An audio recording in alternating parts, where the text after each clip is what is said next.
It may take you a couple of seconds to realize that there's a camouflaged mantis here, but that's all the time it needs to grab you and eat you alive. Yep, there's mantises that have learned to imitate flowers so well that they grow literal petals on their arms, all just to trick bugs into walking near them.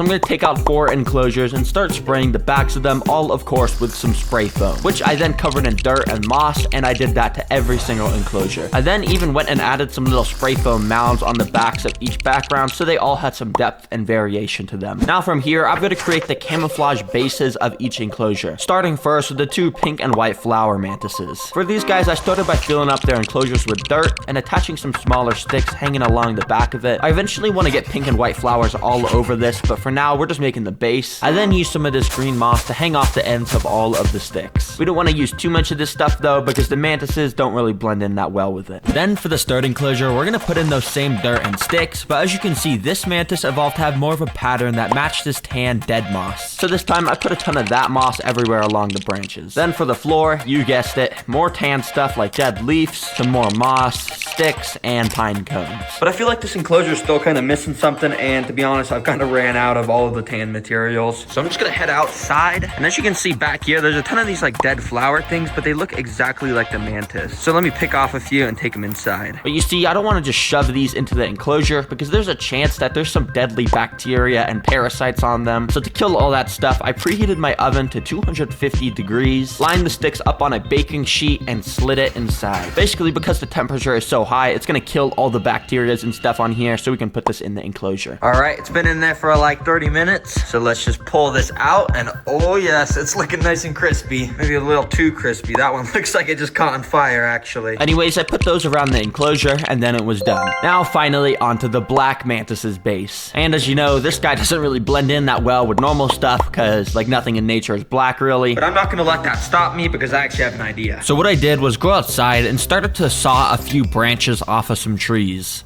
Once I had collected a few of them, I laid them down along a metal sheet as they were now ready for my experiment. Everyone, say hello to a blowtorch. Yes, this is real. Apparently you can just buy one at Walmart for $20 and you don't need a license or anything. I don't really know how to use this thing, but basically I just want to burn the wood so it's black. So I guess let's just try it out. So that's what I did. Basically the sticks catch on fire for just a second, which is just enough time for them to turn black. I also decided to burn them one by one in order to not accidentally start a giant bonfire in my house. I then put all this black wood around the enclosure and kind of just stuffed the larger pieces in the top of the sticks, and there we go. There we go. Looks pretty good now, but I think we can go even darker. And we do that, of course, by once again getting the blowtorch, and we're just gonna go along the background and just kind of set it to fire. Oh, shoots. Oh, I gotta be careful. To all of you watching, make sure not to try this at home if you're not a trained professional. And if you're wondering, no, I'm not a trained professional, and I'm literally doing this in my house, so, All right, there we go. It kind of just looks like a forest fire went off here, but anyways, the next step is to put some plants in here. And this is where the camouflage ability of each mantis is really gonna come alive.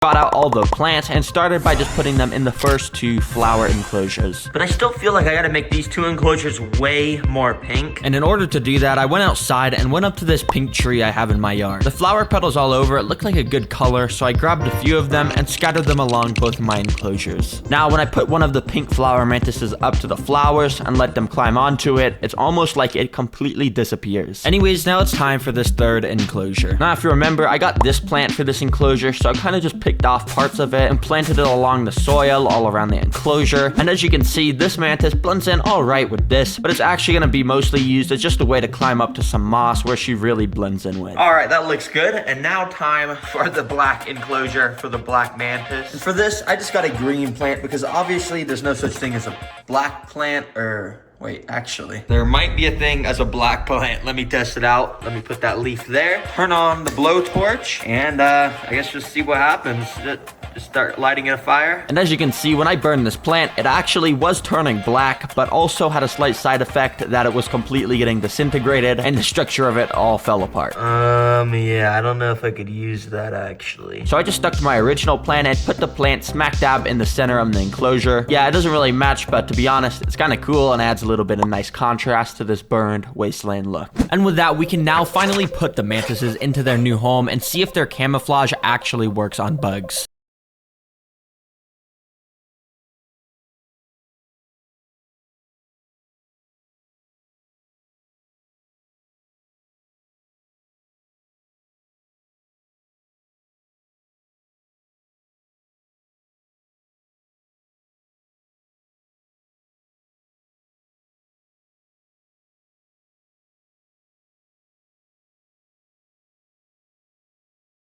Let's go get these mantises fed. Now, as you can see, I've got 4 different tiers of food that get harder and harder to hunt. So let's start by first letting the little pink mantis go. Here you go, boy. Come on. You gonna climb on?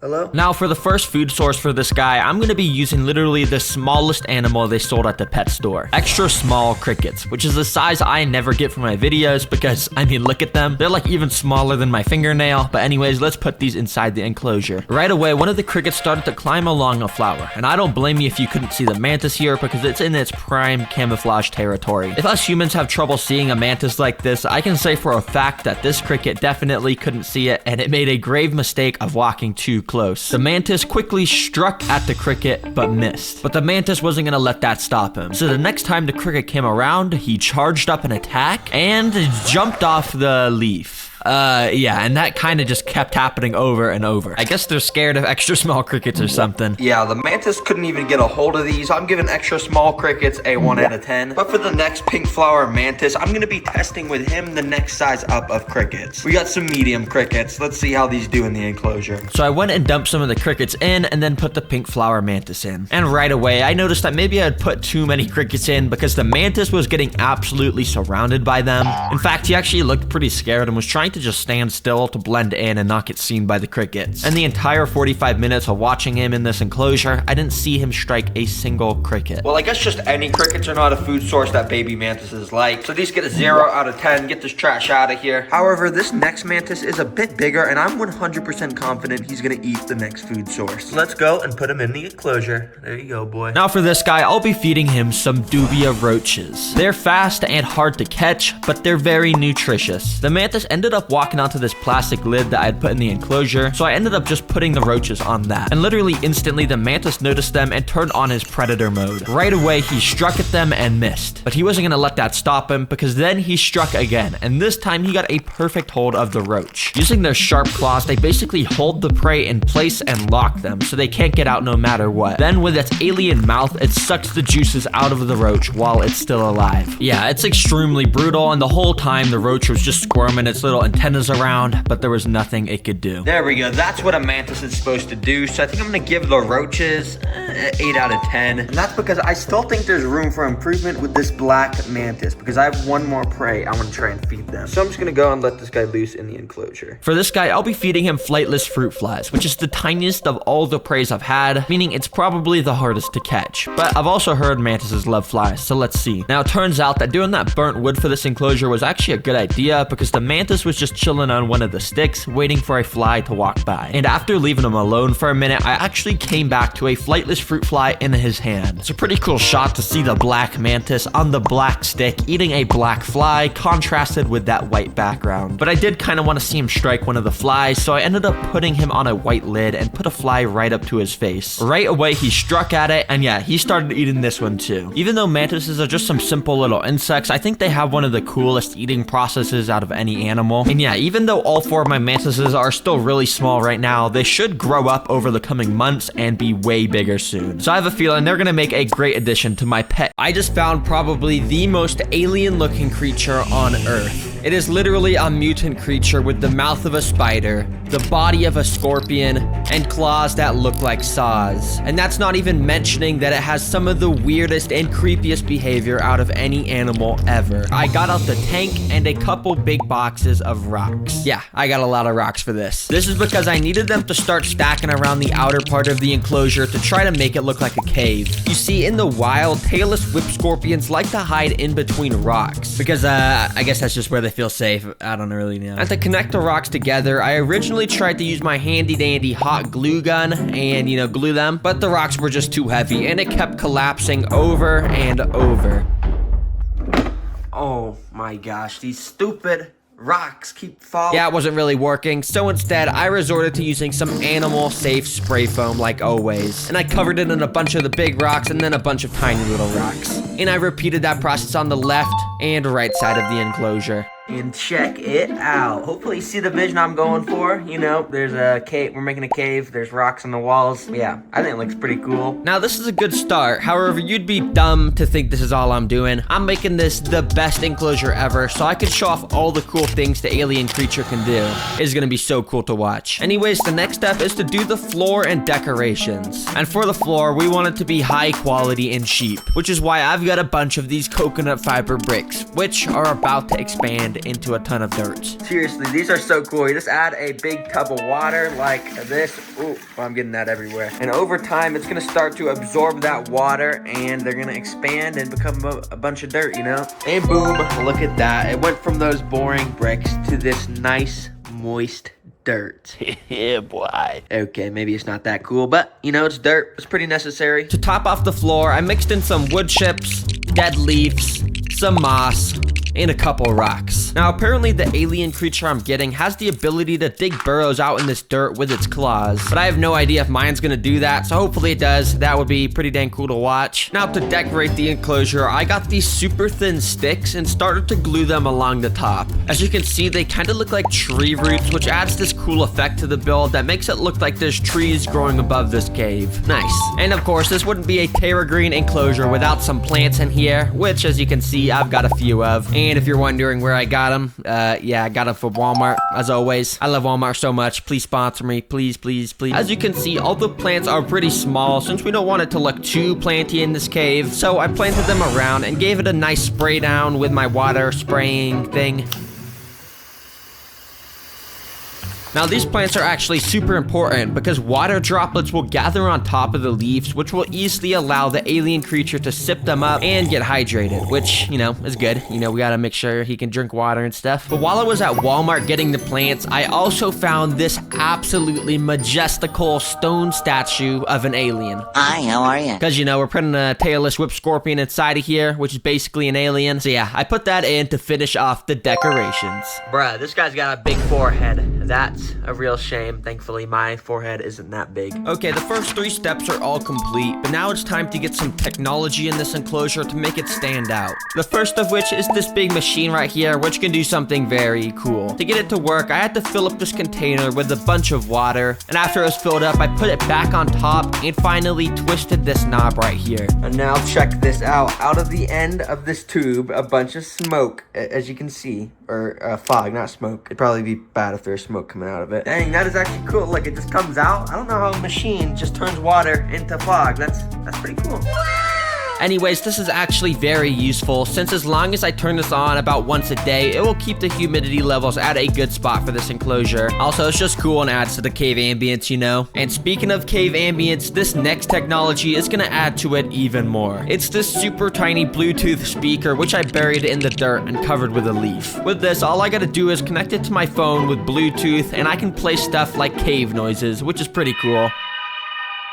You know, adds to the cave ambience. But of course, I don't have to make this speaker just play cave noises. I can make it play literally anything, like the most annoying sound in the world, 1 hour.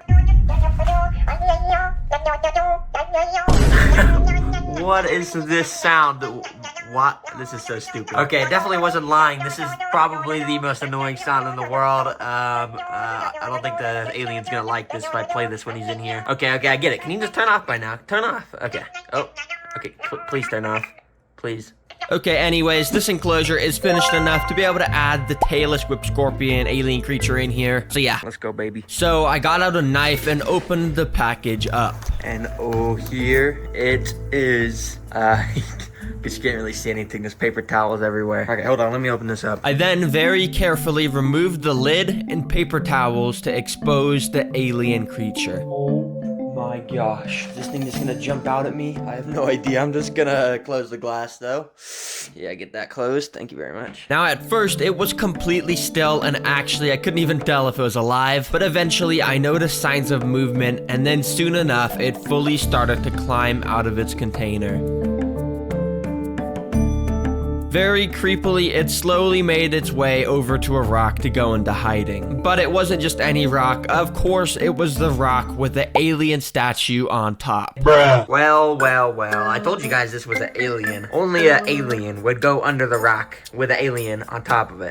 I don't really know if they can even really be considered a fish at that point, but I mean, it still looks like one. But the best part of this video is coming up now, where I'll be feeding the mud skipper all types of food, including live insects, to see which he likes the most. Then I'll build him a parkour course, and if he can successfully complete it, I'll give him unlimited of whatever his favorite food is. But of course, this little guy's first gonna need a name. So after searching through thousands of options, I came across the perfect name. This walking fish will be called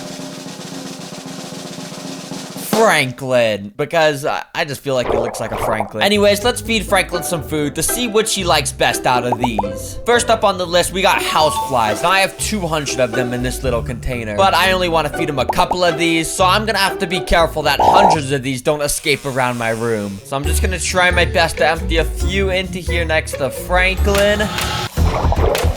And oh dang, he is going crazy. About 3 flies had dropped in, and Franklin had instantly sucked up 2 of them. But one of the flies had managed to escape onto a little leaf. But of course, I wasn't gonna let him get away, so I scooped him up and brought him over to Franklin. I will be honest though, his hunting skills did need some work, as it took him a couple tries just to eat this tiny little fly, but eventually he got it down. Clearly Franklin loves houseflies, but I wonder if he'll go for some bigger insects. So next up, I got some mealworms and got straight to dropping them in front of Franklin. This time he was under the water, but that didn't stop him, as he tried to eat the worms right away. Although there is a reason why I said he tried to eat the worms, because he failed so many times at trying to eat it.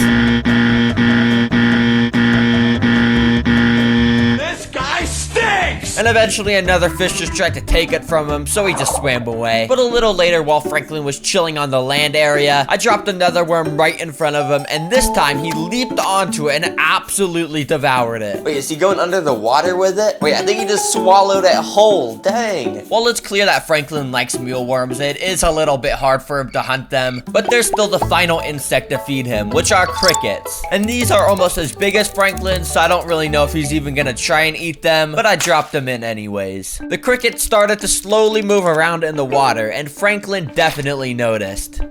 Franklin got into position and waited for the perfect moment to strike. And as soon as the cricket moved again, okay. Well, it turns out the cricket scared Franklin away and he just hid under the water. Bruh. Well, now I know Franklin loves flies, sorta likes worms, and is just straight up scared of crickets. Well, now it's time for the best part of the video, where I'll be building Franklin a parkour course to test how good he is at jumping. Now, you might be wondering how I'm actually gonna create this, and well, to be honest, I don't know. Like, actually, I do not have a plan at all. But I guess I'll just start with something I already have, which is this plastic stuff. And I'll quickly just create some little pillars that the fish will have to jump to. Now we just gotta put these into place in the floor, and boom. Here's the game plan. There's 3 of these pillars that the walking fish will have to go from jump to jump. And if he gets to the final pillar, I'll give him unlimited houseflies to eat, since that's his favorite food. Alright, well the course is built, so I guess I'll just wait and see if he'll complete it. 2 hours later. So Franklin never even tried to complete it on his own. I don't really know what I was expecting. So instead, I got some tweezers and mealworms to try and bring him towards the course. But it seemed like Franklin was scared of the tweezers, so I just had to keep repeatedly dropping the food in the direction I wanted him to go in. And once he tried to eat it, I picked it up and repeated the process. It eventually worked to get Franklin over to the start of the parkour course, but this is the hard part because now he actually has to jump from platform to platform. So I tried the same strategy of dropping mealworms, but it was taking forever. So I had to make it a little easier for him by putting some mud leading up to it. So now it's not really a parkour course, it's more just like a walk course. But after doing that and switching over the flies, Franklin started to make a little more progress. But this is where it got hard for Franklin, because while he could make it up to the first platform multiple times, he just wasn't going to the second platform at all. And he definitely wasn't going to go to the third platform. So I just removed that and decided if he made it to the second, then he would win the unlimited flies prize. So I continued trying to bring him there for literally 2 hours, but Franklin just kept abandoning mission on the first platform over and over. Mission failed. We'll get them next time. So to be honest, I just gave up and scooped Franklin up onto it because I still wanted to give him unlimited flies. Yay, Franklin, you totally just did that by yourself. Now you get unlimited flies. Here you go, boy. Eat up. Eat up. Oh my god, there's so many flies. No, they're getting away. They're flying around my room. And of course, Franklin really enjoyed those flies. If you want to see more videos about Franklin in the future, make sure you subscribe. I hope you enjoyed seeing how cool this walking fish is, and if you have any ideas about what kind of videos I should make for him, comment them. I took an interest to the one in the forest area. You see, this one immediately started to crawl all around her new home and even made her way up to the roof of the enclosure. There on the roof, you can see she started to walk around with a little strand of silk coming out the end of the abdomen. She was already building a web. Spiders, of course, do this to catch prey, and black widows in specific have some of the strongest silk out of any spider, which is somehow produced in these little silk glands that they have. Anyways, I left the black widow to continue with that, and the next day I came back and opened up the top of the enclosure. You could see the area where she was constructing the web, and now she was hiding in this little crevice. So much for building this enclosure. I built all this forest area just for the spider to make her web right in this little area. Well, at least she has something, because that means now I can try and feed her a bunch of different types of food to see which they like the most, starting with mealworms. Now I wanted to start small, and as you can see, these mealworms I bought are absolutely minuscule. They're barely the size of the tip of my finger, but hopefully the spider will still like them. Using some tweezers, I dropped a mealworm straight into the spider's web, and immediately it started to squirm around to try and escape. But spider webs are specifically designed to keep little insects like this stuck in them. All the wiggling around made the black widow come awake, and soon it even crawled out, only to walk right by the mealworm and run away. In fact, this black widow tried to make a grand escape and even webbed down the side of my table onto the floor. Oh, no, do not go under the table. Do not go under the table. Anyways, I ended up scooping it into a container where I then dropped another mealworm in front of him, and once again, he didn't want to eat it. Okay, well, clearly this black widow's not trying to eat any mealworms, so instead, I've got a bag of some tiny little crickets. And these I'm gonna feed to the second black widow in the cave area. Now, if you remember, I put this spider in the enclosure on this little plastic lid where I already had a web. And since putting it in 2 days ago, it still hasn't moved at all. It might be dead actually. But anyways, I put in some crickets to see if it would eat. And literally right away, one of the crickets jumped towards the spider and jolted him awake, which I guess was a good sign because the spider was now finally moving. But when I tried to bring the cricket back, it scared the spider and it ran away into the cave. I almost lost track of the spider until I came across her again on top of the enclosure where she had somehow escaped to. I tried to feed her a cricket once again, but she just was not having it, so I scooped her back into the plastic container. Well, it looks like this black widow is also not eating, which usually would mean I would go test the third and final food source, which was gonna be just crickets, but a bit bigger. But I kind of have bad news because I don't really have a spider to feed these to. Yes, you heard that right. Since putting the third spider into the house interior section 2 days ago, I haven't seen it at all. It literally escaped my enclosure. And now, not only did I have one missing, but I also had 2 more that weren't eating. This is genuinely the worst idea I've had for a video. Like, pet black widow. Like, what am I thinking? One is escaped and is literally crawling around my garage. There's only one way I can make this up for the content. I gotta let the black widow crawl on my arm, just like I saw Coyote Peterson do at the start of the video. So, let's not waste any time. Let me get my mom in here. Hi, Mom. Hi. All right, I'm bringing you in here today because I got a special job for you. As you know, I always keep the weirdest pets. And can you guess what pet's in here based off the decorations? Oh my gosh. Is it a black widow? Yeah, it's a black widow. No, it's not. Yeah, you see those paintings on the wall? Yeah, I do. A black widow? Isn't that cool? No. Why? Okay, I got him onto this little tray for you. And basically, you can see it right there. What do you No, think? no. Say hi. No. I wouldn't keep that as a pet. Why? It's cute. Well, I did say I have a job for you. So can you hold the camera? Oh my gosh, you are not gonna put this on you. Here, hold the camera. All right, as you see, we got the black widow in a nice little clear container. And I'm just gonna start by literally putting it on my sleeve like this until it crawls out. You see, the plan is to have it crawl onto my sleeve, and then from there, it'll crawl onto my hand. So I basically just waited until it started to crawl out. I have to be super calm right now. But as you could have guessed, of course things went wrong. Because as you can see, it just started to grasp onto the edge of the container and not let go at all. I was probably making it pretty mad, so I quickly transferred it to a piece of cardboard. Okay, so I decided to just put him onto a piece of cardboard, and I'll let him crawl out here. And after gathering together a bunch of courage, I just moved the cardboard in front of my hand to let it happen. Okay, I'm gonna do it in 3, 2, 1. Oh, Lord Father, Jesus, please. Oh God, Lord Father, please. Okay, it's time to go off. It's time to go off, Lord Father. Oh, Oh, that was so nerve-wracking. Oh my gosh, how did you feel doing that? The heart was going 500 beats a second. Well, there you have it. Probably the stupidest pet I've ever kept.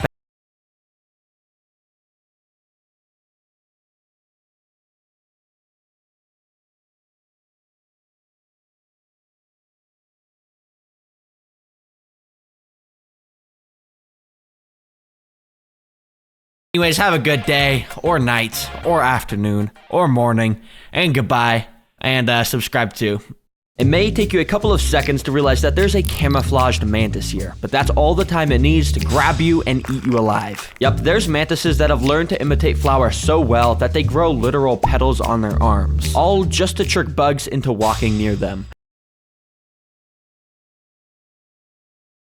So hey, I guess let me buy them. Add to cart. And because of their fantastic one-day delivery, the next day I got the package. Inside was 4 little containers, each with their own mantis. There was 2 of these pink and white flower mantises. There was 1 dead moss-looking mantis, and also 1 black mantis, which doesn't really blend in with anything in nature, so I don't know why this was included in the camouflage pack, but I'll make it work. For the builds, I'm going to take out 4 enclosures and start spraying the backs of them, all of course with some spray foam, which I then covered in dirt and moss, and I did that to every single enclosure. I then even went and added some little spray foam mounds on the backs of each background so they all had some depth and variation to them. Now from here, I'm going to create the camouflage bases of each enclosure, starting first with the 2 pink and white flower mantises. For these guys, I started by filling up their enclosures with dirt and attaching some smaller sticks hanging along the back of it. I eventually want to get pink and white flowers all over this, but for now, we're just making the base. I then used some of this green moss to hang off the ends of all of the sticks. We don't want to use too much of this stuff though, because the mantises don't really blend in that well with it. Then for the start enclosure, we're gonna put in those same dirt and sticks, but as you can see, this mantis evolved to have more of a pattern that matched this tan dead moss. So this time I put a ton of that moss everywhere along the branches. Then for the floor, you guessed it, more tan stuff like dead leaves, some more moss, sticks, and pine cones. But I feel like this enclosure is still kind of missing something, and to be honest, I've kind of ran out of all of the tan materials. So I'm just gonna head outside, and as you can see back here, there's a ton of these like dead flower things, but they look exactly like the mantis. So let me pick off a few and take them inside. But you see, I don't want to just shove these into the enclosure because there's a chance that there's some deadly bacteria and parasites on them. So to kill all that stuff, I preheated my oven to 250 degrees, lined the sticks up on a baking sheet, and slid it inside. Basically, because the temperature is so high, it's gonna kill all the bacterias and stuff on here, so we can put this in the enclosure. All right, it's been in there for like 30 minutes, so let's just pull this out, and oh yes, it's looking nice and crispy. Maybe a little too crispy. That one looks like it just caught on fire, actually. Anyways, I put those around the enclosure, and then it was done. Now, finally, onto the black mantis's base. And as you know, this guy doesn't really blend in that well with normal stuff, because like nothing in nature is black, really. But I'm not gonna let that stop me, because I actually have an idea. So what I did was go outside and started to saw a few branches off of some trees. Once I had collected a few of them, I laid them down along a metal sheet as they were now ready for my experiment. Everyone, say hello to a blowtorch. Yes, this is real. Apparently, you can just buy one at Walmart for $20, and you don't need a license or anything. I don't really know how to use this thing, but basically, I just want to burn the wood so it's black. So, I guess let's just try it out. So that's what I did. Basically, the sticks catch on fire for just a second, which is just enough time for them to turn black. I also decided to burn them one by one in order to not accidentally start a giant bonfire in my house. I then put all this black wood around the enclosure and kind of just stuffed the larger pieces in the top of the sticks, and there we go. There we go. Looks pretty good now, but I think we can go even darker. And we do that, of course, by once again getting the blowtorch, and we're just gonna go along the background and just kind of set it to fire. Oh, shoots. Oh, I gotta be careful. To all of you watching, make sure not to try this at home if you're not a trained professional. And if you're wondering, no, I'm not a trained professional, and I'm literally doing this in my house, so, All right, there we go. It kind of just looks like a forest fire went off here, but... Anyways, the next step is to put some plants in here. And this is where the camouflage ability of each mantis is really gonna come alive.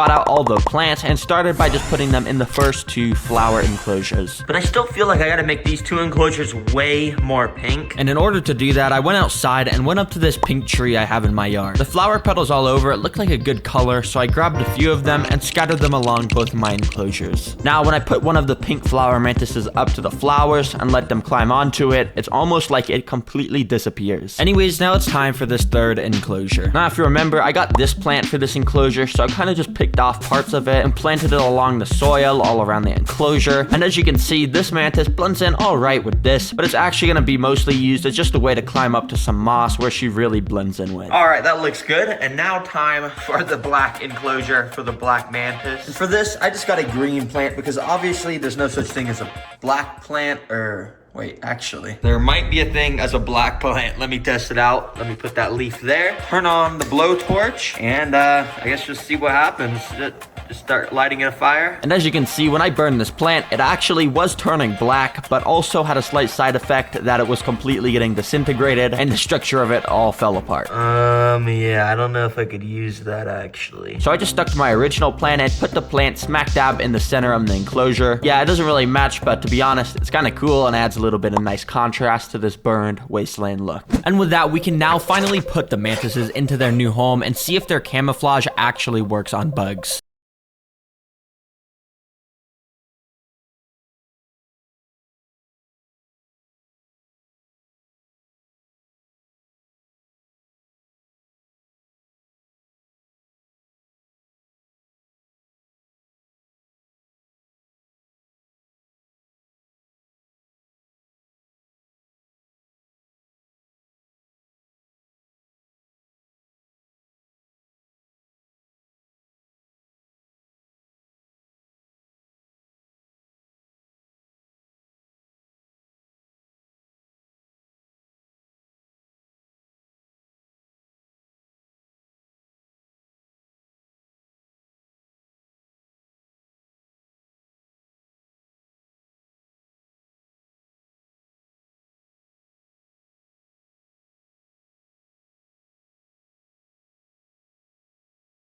Let's go get these mantises fed. Now, as you can see, I've got 4 different tiers of food that get harder and harder to hunt. So let's start by first letting the little pink mantis go. There you go, boy. Come on. You gonna climb on?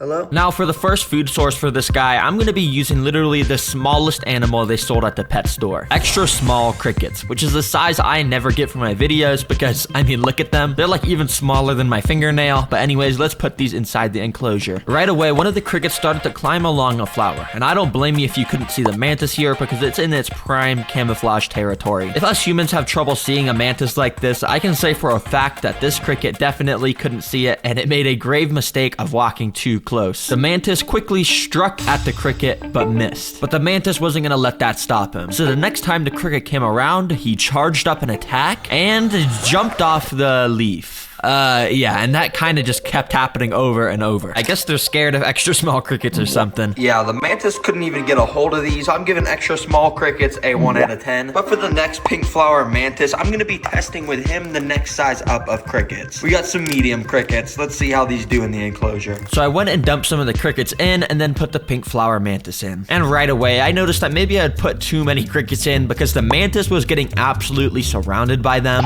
In fact, he actually looked pretty scared and was trying to just stand still to blend in and not get seen by the crickets. And the entire 45 minutes of watching him in this enclosure, I didn't see him strike a single cricket. Well, I guess just any crickets are not a food source that baby mantises like. So these get a 0 out of 10. Get this trash out of here. However, this next mantis is a bit bigger and I'm 100% confident he's gonna eat the next food source. Let's go and put him in the enclosure. There you go, boy. Now for this guy, I'll be feeding him some dubia roaches. They're fast and hard to catch, but they're very nutritious. The mantis ended up walking onto this plastic lid that I had put in the enclosure, so I ended up just putting the roaches on that. And literally instantly, the mantis noticed them and turned on his predator mode. Right away, he struck at them and missed. But he wasn't gonna let that stop him because then he struck again, and this time he got a perfect hold of the roach. Using their sharp claws, they basically hold the prey in place and lock them so they can't get out no matter what. Then with its alien mouth, it sucks the juices out of the roach while it's still alive. Yeah, it's extremely brutal, and the whole time the roach was just squirming its little antennas around, but there was nothing it could do. There we go. That's what a mantis is supposed to do. So I think I'm gonna give the roaches 8 out of 10. And that's because I still think there's room for improvement with this black mantis because I have one more prey I want to try and feed them. So I'm just gonna go and let this guy loose in the enclosure. For this guy, I'll be feeding him flightless fruit flies, which is the tiniest of all the preys I've had, meaning it's probably the hardest to catch. But I've also heard mantises love flies, so let's see. Now it turns out that doing that burnt wood for this enclosure was actually a good idea because the mantis was just chilling on one of the sticks, waiting for a fly to walk by. And after leaving him alone for a minute, I actually came back to a flightless fruit fly in his hand. It's a pretty cool shot to see the black mantis on the black stick eating a black fly contrasted with that white background. But I did kind of want to see him strike one of the flies, so I ended up putting him on a white lid and put a fly right up to his face. Right away, he struck at it, and yeah, he started eating this one too. Even though mantises are just some simple little insects, I think they have one of the coolest eating processes out of any animal. And yeah, even though all 4 of my mantises are still really small right now, they should grow up over the coming months and be way bigger soon. So I have a feeling they're gonna make a great addition to my pet. These are mealworms, and they're known for their ability to eat almost anything. But what if you put 10,000 mealworms on a whole watermelon? How quickly would they completely eat it and turn it to mush despite its massive size? Yeah, I don't know. So that's why I bought 10,000 mealworms. Yeah, this is the most nastiest thing I've ever done, but it'll also be one of the most satisfying. Well, I got the watermelons right here, but I actually first just kind of want to put this piece of bread in here to see how quickly these mealworms will start to devour it. So yeah, I put the bread inside, and as you could probably imagine, the mealworms wasted no time to start swarming this thing, and of course, they then started to consume it. If you pay attention to right here in specific, you can see how they just devour a massive hole right through the center of the bread. If they're doing this to the tiny piece of bread, imagine what they do to the full watermelon. Anyways, literally after only 4 hours, this bread was hollowed out with mealworms and just had holes all over it. But this is literally nothing compared to the other time lapses I'll be showing off in the video. Got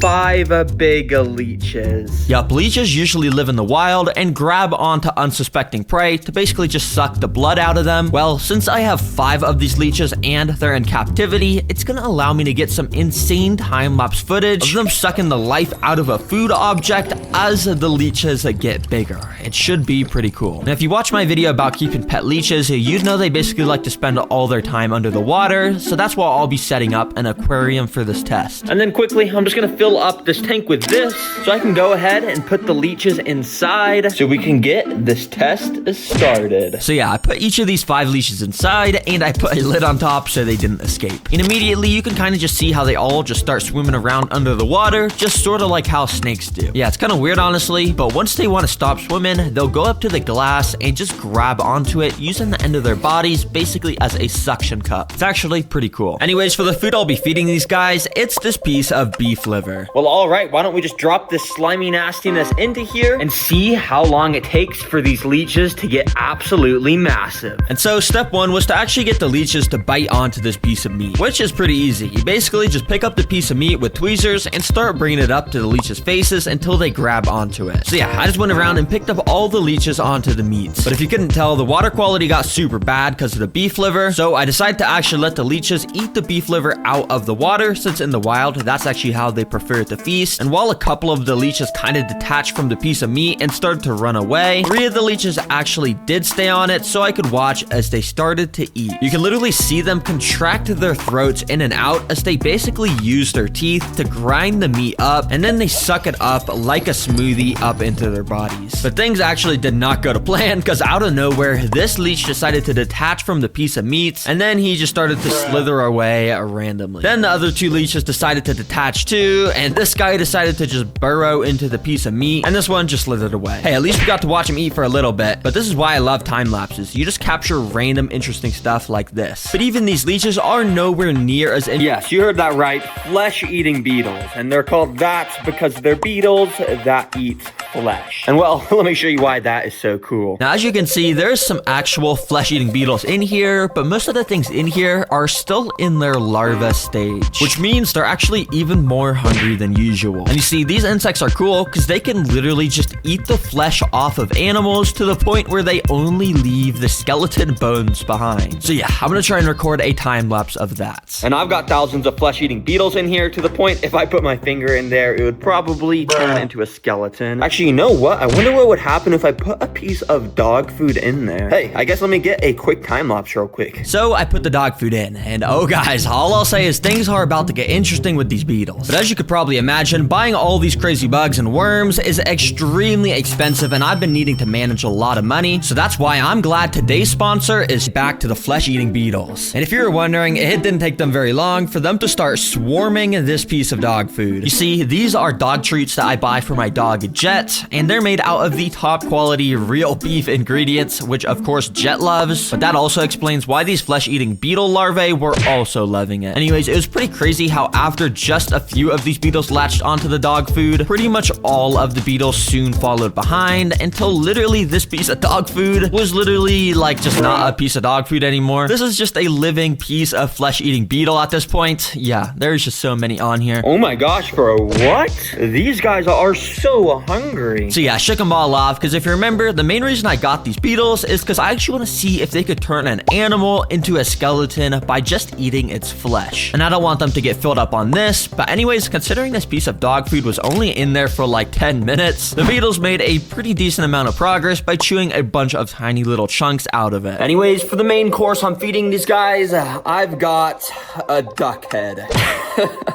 Yeah, and we're gonna see if they can turn it into a white duck skull. But yeah, don't worry guys, I didn't do this to the duck. I wasted no time to put this into our tank. Let's see what these bugs do. Now, immediately things were pretty interesting because many of the beetles, of course, were drawn to this nasty duck head, and pretty much all of the beetles started to gather at the base of the head. These guys were all slowly chewing away at the fur of this duck head, and it was cool because you could gradually see the group of flesh-eating beetles move up along the side of the duck head, and they were even eating it so much that they ended up knocking it over. Eventually, it was so nasty because the beetles had just completely swarmed the head and were crawling in and out different parts of it, like the hole in the beak. And after leaving this in here for a full 24 hours, you can just see how much they chewed through all the fur and just how nasty this is. But the real damage was done on the bottom of the skull, where it was completely chewed through. These are the literal bones of the duck skull, and this is just straight up so disgusting. This looks like a zombie duck head at this point. Oh my gosh, this smells so bad, you guys don't even know. But dang, check this out. I'm actually kind of surprised this didn't just like turn a completely white skull kind of color, because I know these beetles sometimes do that, but I guess it makes sense. This is just kind of dog food, but I would call it a success. I mean, look at how destroyed this thing is. Anyways, so these guys will definitely make a very interesting addition to my pet collection. Yup, you know how some people set up their ant colonies in 2D ant nests to get footage of them digging out those tunnels along the glass? Well, this alien creature is actually able to do the same exact thing. Let me show you how. Yeah, so this thing's called a vinegaroon, and it's the same one from a few videos ago on my channel. But you see, I call them an alien because, I mean, just look at them. They look extremely weird, and they have these claws at the front of their body that actually allow them to dig. Yup, and for this guy, as you can see, I filled this tank up with a bunch of clay. But if you look, I actually left a hole on the side of the glass empty. That way, when I go and fill this place up with dirt, the vinegaroon won't be able to make a hole anywhere in this dirt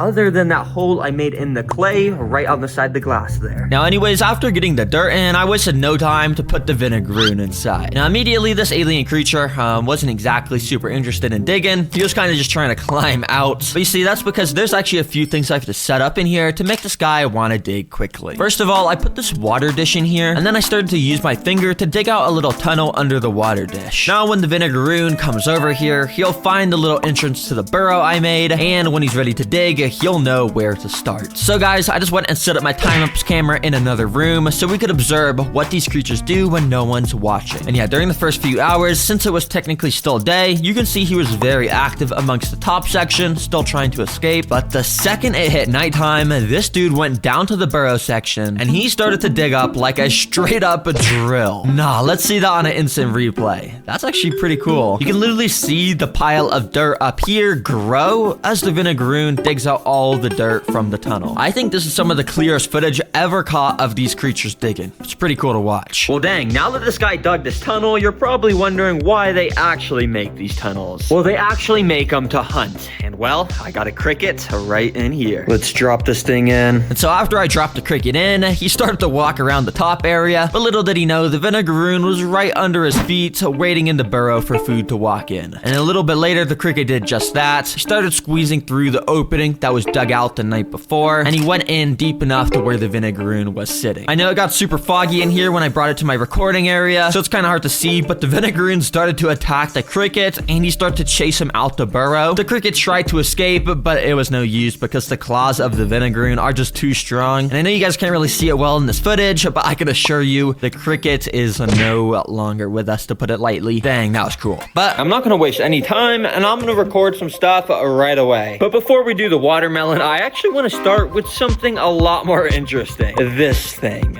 Yeah, this is literally a piece of styrofoam. And you're probably wondering right now, what the heck, Terra Green, why are you feeding this to the worms? Well, it's because mealworms have an absolutely insane special ability, and it's actually that they can somehow digest styrofoam. Yeah, talk about the lamest special ability ever, but I just had to get a time up showing this off, and immediately these dudes started to completely climb all over the styrofoam, completely covering it. I don't know why mealworms are one of the only animals that can eat styrofoam. It's honestly kind of weird, and the craziest part about this time lapse is if you look right down here, you can literally see the moment when the mealworms decided to start chewing a massive hole through the side of the styrofoam, so they could literally crawl inside to eat more. It's super cool. And anyways, after leaving the styrofoam in here all night, I shook off all the mealworms so we could see the damage that was done, and holy, look at this thing. First of all, that hole the mealworms shoot through the side is nasty, and it's still filled to the brim with worms. Ugh. Then just this whole top part has bite marks all over it, and this thing is probably hollowed out and just filled with worms. Nah. And yeah, if you're wondering about the other pieces of styrofoam, basically the exact same thing happened to them, and they got obliterated. It's safe to say these mealworms are hungry. Now, I think it's about time we get out the watermelon so we can do the final time lapse, and I got a knife here so I can go and cut this thing up so we can reveal the nice juicy red part. So yeah, that's exactly what I did, and I just put the watermelon straight into this tank so we could get this test started right away. Now, you already know the mealworms started to, of course, climb all over the watermelons right away. Mealworms love watermelons because, of course, they're super sugary and sweet, but they're also made out of 92% water, meaning the mealworms can just get super hydrated. Now, it's so crazy because you can see how nice and bright red this watermelon is now. Well, it only took a couple hours until that bright red completely started to fade as thousands of mealworms started to climb all over the watermelon, nibbling tiny little pieces out of it. And yeah, this all happened in the time span of only 12 hours. Yeah, I literally just left this overnight. Okay, I just checked on this for the first time since waking up, and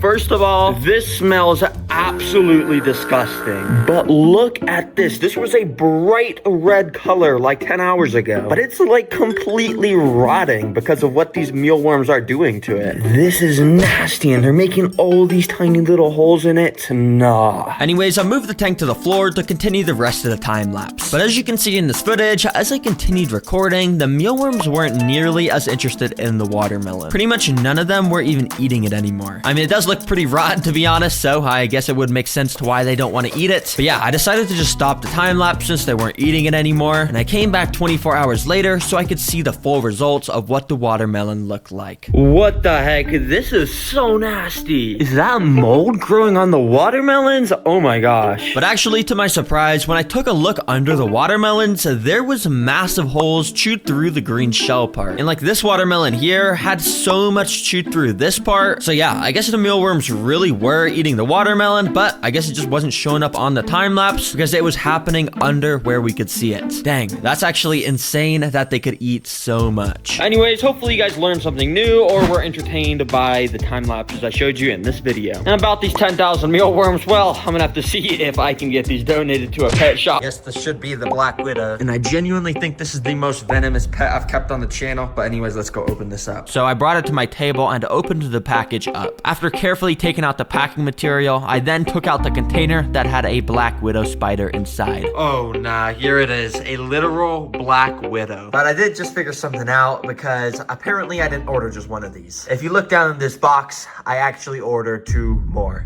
Yeah, apparently I accidentally placed the order for a 3-pack, so now I have 3 Black Widows. But I wanted to take a closer look, so I opened up a container to let a spider out. And I guess it was a bit dizzy because instantly it fell on its back to reveal that iconic red hourglass shape, which warns you that this spider is nothing to mess around with. It has a potent bite. Oh, shoot. It's trying to escape.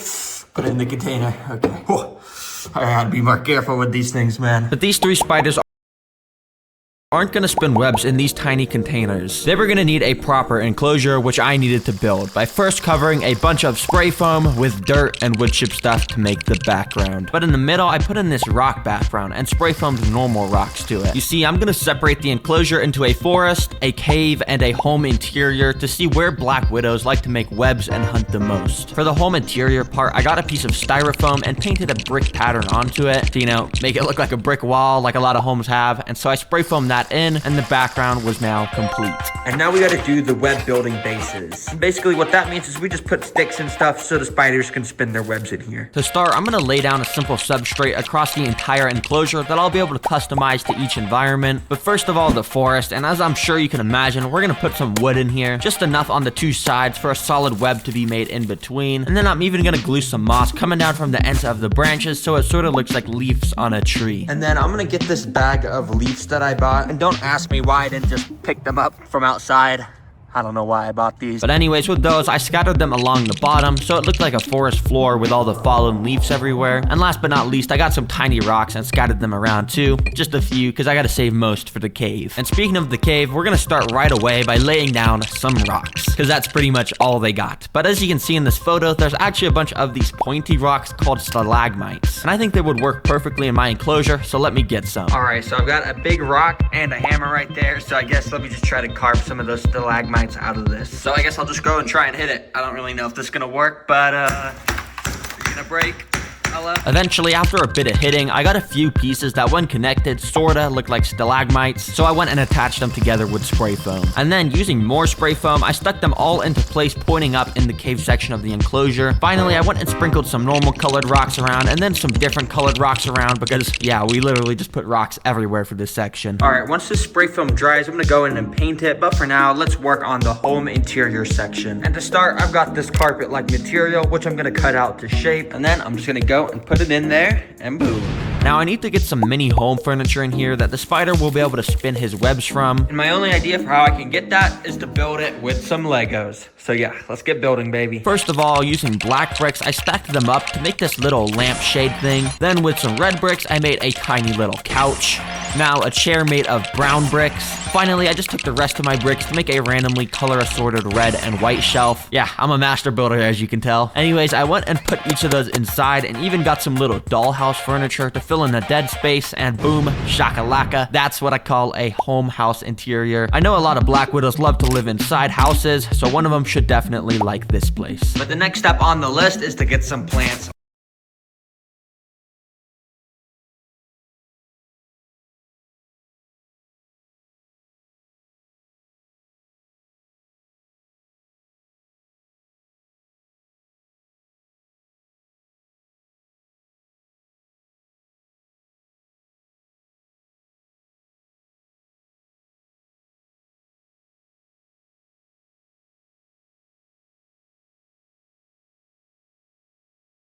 Put the 2 land plants in the forest section, which as you can see, I ended up getting a beautiful red plant to match the red on Black Widows. Then I took apart the plant from Home Depot and glued the vines coming down from the top of the cave section. Finally, I glued some more moss all along the forest section because I felt like it wasn't green enough. And then I added a bit of this dead type of fern moss along parts of the cave because I felt like it matched pretty well. Oh, and I almost forgot the most important part, the stupid AI generated pictures for the house interior. So I cut them out and glued them along sides of the brick wall. There were many great works of art, like a Black Widow flying in the sky with wings, a Black Widow dancing in a disco room, and a Black Widow eating a male after mating, which yes, they actually do that in the wild. Now you see in the wild, Black Widows are actually cannibals towards other female Black Widows, which means my 3 Black Widows cannot be able to access each other or, you know, they'd probably eat each other. So I've got these acrylic sheets which should act as good separators. So I went and measured them to size and then cut them out. There we go, that fits perfectly. And now last but not least, I'm gonna put in one of these reptile foggers. Basically, when you turn this dial, it spits a bunch of fog out the end of this tube. Black Widows love a high humidity to make their webs, so this should encourage them to do that quickly. And well, I would say this enclosure is now 100% complete, but that does mean I gotta actually let the Black Widows loose in here, which I'm kind of scared to do, but let's just do it. And as you can see, I've got the 3 Black Widows in their own little containers. So I've got the first one. Let's let this guy loose into the forest. Then I'm gonna put the second one into the cave section like that. Then finally, the 3rd Black Widow in the home interior section. And while all the spiders were now in their new home, I took an interest to the one in the forest area. You see, this one immediately started to crawl all around her new home and even made her way up to the roof of the enclosure. There on the roof, you can see she started to walk around with a little strand of silk coming out the end of the abdomen. She was already building a web. Spiders, of course, do this to catch prey, and Black Widows in specific have some of the strongest silk out of any spider, which is somehow produced in these little silk glands that they have. Anyways, I left the Black Widow to continue with that, and the next day I came back and opened up the top of the enclosure. You could see the area where she was constructing the web, and now she was hiding in this little crevice. So much for building this enclosure. I built all this forest area just for the spider to make her web right in this little area. Well, at least she has something, because that means now I can try.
Anyways, have a good day, or night, or afternoon, or morning, and goodbye, and subscribe too.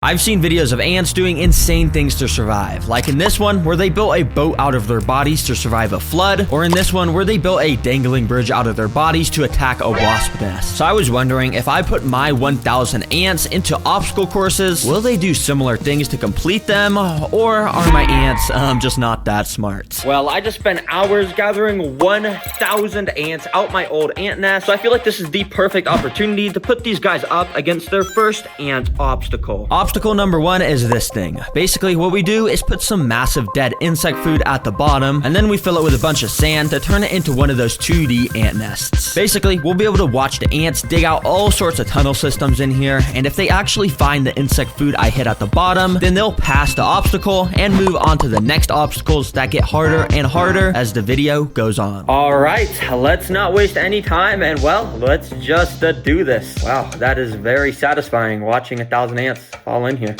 Okay. Now, of course, immediately, the ants all just started to try and climb the walls of the top area to try and escape. But surprisingly, many of the ants were already starting to dig down that center 2D part of the nest. Oh my gosh, this is happening so fast. Wait, is there already progress on the side of the tank? Oh, I just put these guys in literally like 45 seconds ago, and they've already dug like half an inch down in. What? Yep, and if you check out this time-lapse footage, you can see just how quickly they were getting work done. They literally work like mini drills to dig these tiny tunnels through the sand. But in reality, it's a tiring and grueling process where each individual grain of sand has to be picked up from a worker underground, brought all the way up to the surface through this little hole, and then dropped off at this pile of sand over here. Now, while I was recording this, it was actually getting pretty late in the day, so I decided to turn off the lights and came back the next day to see the progress made. And guys, the next day I came back to the ant nest looking like this. Yeah. Bro, what? It's been literally like 8 hours. How did these ants build an entire intricate nest? And not only were all these intricate tunnel systems made, but remember those dead insects I placed at the bottom as food? Well, it's safe to say that ants found those too, and it looks like the whole colony had swarmed them and had already started to devour them. And since they got to the insects, that technically means they passed this first obstacle. Congratulations, guys. It happened so fast, I literally didn't even capture that on camera. Oh, but this next obstacle the ants are going up against will definitely be caught on camera, because the next obstacle is the tightrope of doom. Yes, you heard that right. And if you're wondering what that is, well, it's this thing. Yup, the ants will have to walk across this extremely narrow tightrope over a pit filled with fire and flames. Oh, I gotta put that out. Oh, yep, put that out.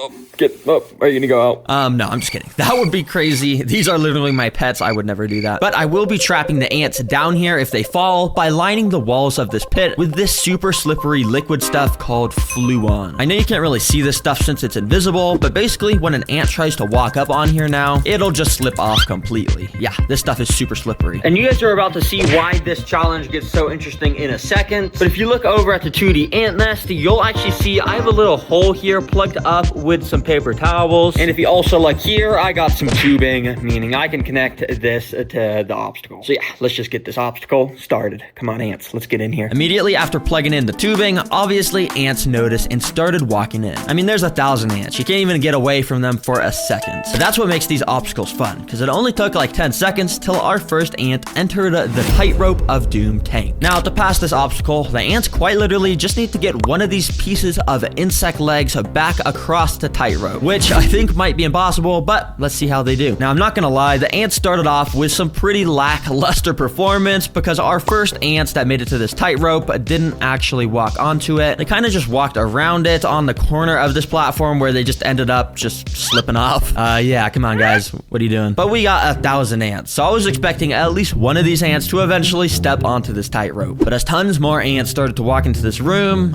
yeah, they kind of all just did the same exact thing. And the pit started to get absolutely filled up with tons of ants. Come on, ants, what are you doing? No, I'm just kidding. I think this is actually my fault, and to make them walk across the tightrope, I just gotta fix something. Let me show you how to fix it. Basically, what I did was, first of all, tape 2 extra pieces of string to the tightrope to make it a bit thicker so the ants would feel safer when they walked on it. And also, I rubbed this insect jelly food on the tightrope to make the bridge smell like jelly. And yeah, hopefully this will make them want to walk on it. Now, this worked exactly how I wanted it to, because within the first minute, our first workers actually started to walk onto the tightrope and explored it, just very slowly. But over time, more and more ants started to walk onto it, and it was actually kind of funny because sometimes the ants would literally just be hanging from each other's legs because there would just be way too many on the tightrope at the same time. Dang, these ants aren't very good at saving their friends. But it didn't take long for our first brave ant to actually make it to the end of this tightrope. That wasn't even half of the challenge, because now, if you remember, the ants actually got to pick up one of these insect legs and bring them back across the tightrope. And this ant clearly wasn't looking too interested in that, because yeah, he was just completely ignoring them. So I kept waiting until some more ants made it to the side by crossing the tightrope. And surprisingly, one of the ants that made it actually did seem interested in the legs, because he went up to one of them and actually started to bite it. But if you couldn't tell, this leg is kind of way too big for this worker to carry it all by himself, and for some reason, even after tons of ants made it onto this side, none of them came to help this poor worker move the leg. But this worker had a mission. He knew he needed to take a leg back to the colony, so what he did was he went up to one of the smaller insect legs that he could actually carry by himself, and he actually picked it up and started to walk. Yep, yeah, it wasn't super efficient or anything, but theoretically, he could pass this obstacle for the entire colony if he played his cards right. And played his cards right, he did, because I'm not joking, he walked straight over to the tightrope, and he might have had an extremely close call where he almost fell off, but somehow he managed to save himself, and then the ant actually started to walk across the tightrope with an insect leg in his mouth. Oh my gosh, guys. This is genuinely so insane. I am rooting for you, bro. I mean, you got a long way to go. But guys, the ants were doing so awful up to this point. You could see how many fell into the pit of doom. Bro, this dude, he's just an absolute killer. Yup, literally none of the 1,000 ants decided to help this dude. He was doing this entirely solo. And so he kept on marching, completely ignoring any ants that were in his way. And this dude made it all the way to the end of the tightrope, where he then walked onto the platform to complete the obstacle. Oh my gosh, this ant is insane. Seriously, I gotta name this guy. I think I'm gonna name him Anthony. And we're probably never gonna be able to find Anthony again since all the ants look the same. But seriously, everyone spam some W's in the comments for Anthony. That was so insane. And since these guys beat the obstacle, I'm gonna give them the insect's legs as a prize. Thanks, Anthony. Hopefully you guys enjoy. So I quickly moved all the fallen soldiers back to the 2D ant nest. And well, this colony is now ready for its third obstacle. And oh boy, am I excited for this one. Because guys, these ants are gonna have to break into a vault. Yeah, like a robbery, basically. Yup, you heard that right, a vault. For this obstacle, I literally built up a DIY bank vault from scratch out of paper that I knew the ants would probably be able to break into. You can see, it's pretty good. Sort of looks like a real vault. And anyways, it's cool because the door actually opens, so I could fill this bank vault with an absolutely insane amount of seeds. Yeah, I put so many seeds in here. Because yeah, apparently seeds are this species of ants' favorite food, so they should absolutely swarm this thing. But I got this hot glue gun so I could seal this vault door shut, because I gotta make this actually a kind of hard obstacle. So let me just go and put some glue on here.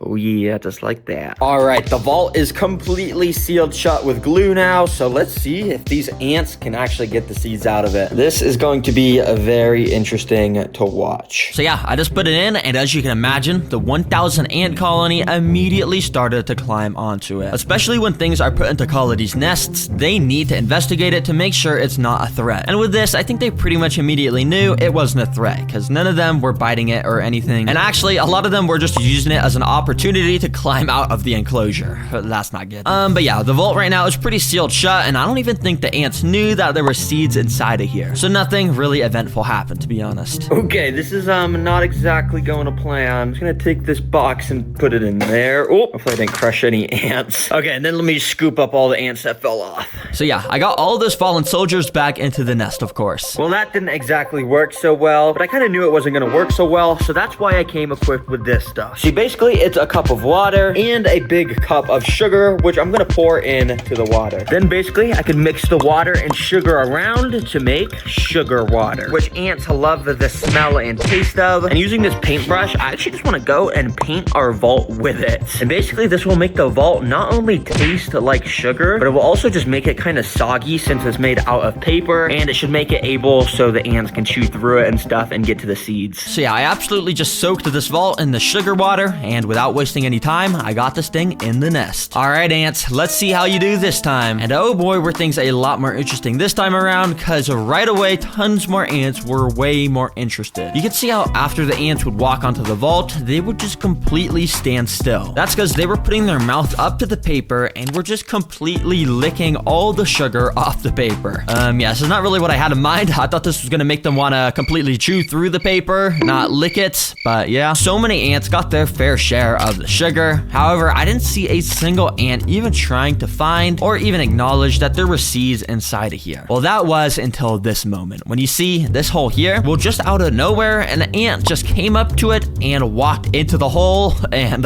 yeah, there was just an ant inside of this vault with the absolute jackpot of seeds. I don't know how this hole got here. I guess maybe the sogginess from the sugar water made it droop or something, but wow. That is crazy. Oh my gosh, wait, I think the ants just completed the obstacle. Let me get all the excess ants off this safe real quick. And yeah, once the extra ants had fallen off, I cut open the vault to see if that ant had actually made it inside. And as you can see, he absolutely had made it inside. Oh my gosh, bro, your colony has no clue how much you just clutched up for them. Wait, imagine if this is Anthony, that same ant that beat the obstacle course. That would be insane, but I mean, I don't know if this is the same ant. But anyways, W ant. So yeah, I just went and poured the entire vault's loot pile onto the 2D ant nest, and well, the ants have been rewarded with the absolute motherload of food up to this point. But I've been saving the craziest obstacle for last to really find out how smart my ant colony actually is. And this final one is the floor is lava. Yup, the floor is lava, and thankfully I already have it built right here. This is the final obstacle, and you may be wondering, bruh, Terra Green, where's the lava? Well, the lava is these strips of red on the floor right here. You see, these are actually extremely